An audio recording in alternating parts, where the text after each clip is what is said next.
Voilà pour les titres de cette édition. Bonsoir à toutes et à tous.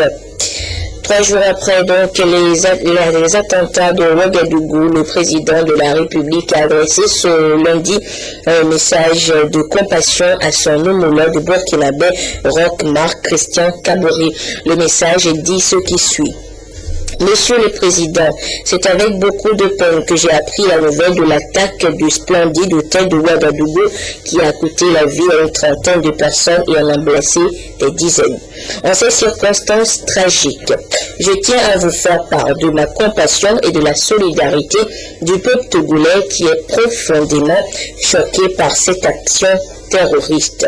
Nous tenons à condamner fermement cet acte inqualifiable qui a endeuillé le peuple burkinabé et au-delà toute la sous-région. Je vous prie également de bien vouloir vous faire auprès des familles éplorées l'interprète de mes sentiments de compassion et transmettre aux blessés mes souhaits de prompt rétablissement. Veuillez agréer, Monsieur le Président, l'assurance de ma très haute considération signée Fort et 16e Nazingé, président de la République togolaise. Et je vous le disais donc, 3 jours après l'attaque terroriste qui a coûté la vie à 29 personnes à Ouagadougou, les Burkinabés s'interrogent sur le manque de réactivité des autorités lors de cet attentat. De leur côté, les enquêteurs recherchent toujours des indices sur le nom des assaillants et leur mode d'action. D'hôtel aux façades noircies, le café cappuccino à la terrasse dévastée sont devenus des zones réservées aux enquêteurs. Seuls quelques clients rescapés ont pu récupérer leurs affaires. Il y a aussi des visites d'officiels venus assurer le Burkina Faso de leur solidarité, le Premier ministre malien dimanche, le président béninois ce lundi. Pour les Burkinabés tenus à l'écart, avenue Kwame Nkrumah, beaucoup de questions se posent encore, en particulier sur les failles qui ont permis cet attentat. Il n'y a pas beaucoup de sécurité dans notre pays.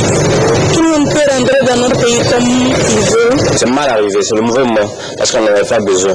Parce qu'on sort d'une crise, nous a franchement affaibli sur tous les plans.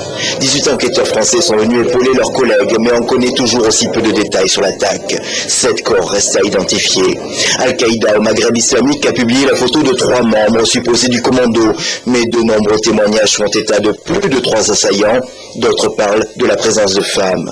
Les djihadistes ont prié dans une mosquée proche avant de passer à l'attaque, affirme le ministère de l'Intérieur, de quoi alimenter les suspicions.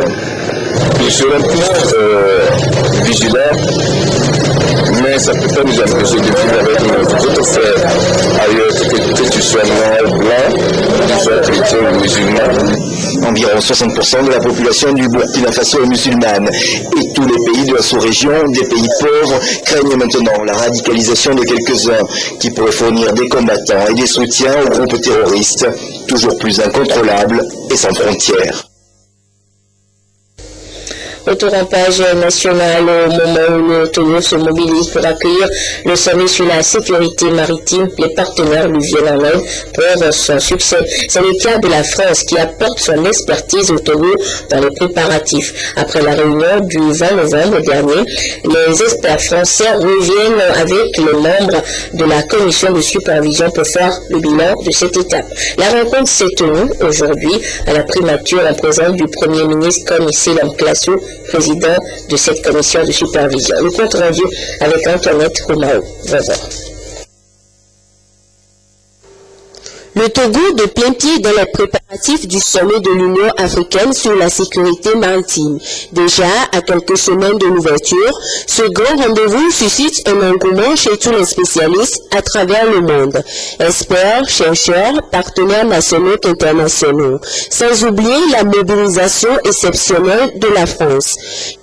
Les experts français font donc le point ici avec la commission de supervision. D'essayer de voir comment nous pouvons modestement, nous la France, apporter notre concours, notre expertise à la préparation d'un sommet très important pour l'Afrique et le Togo, qui est le sommet de Lomé. Que nous continuons à travailler avec la partie togolaise dans la continuité pour qu'on soit prêt. Pour que surtout le Togo soit prêt et que nous puissions vous apporter le maximum de ce qu'on peut faire pour que ce soit, comme je vous l'ai dit, un succès partagé. Partagé entre le Togo, pour lequel c'est très important, et puis pour l'Union africaine, parce que c'est pour l'ensemble de l'Afrique que c'est important. Cette conférence qui s'annonce ambitionne de promouvoir des réflexions stratégiques sur un sujet sensible et vital, la sécurité maritime en Afrique. Une opportunité unique d'amorcer l'esquisse de réponse panafricaine conçue par les acteurs africains eux-mêmes avec l'appui de la communauté internationale.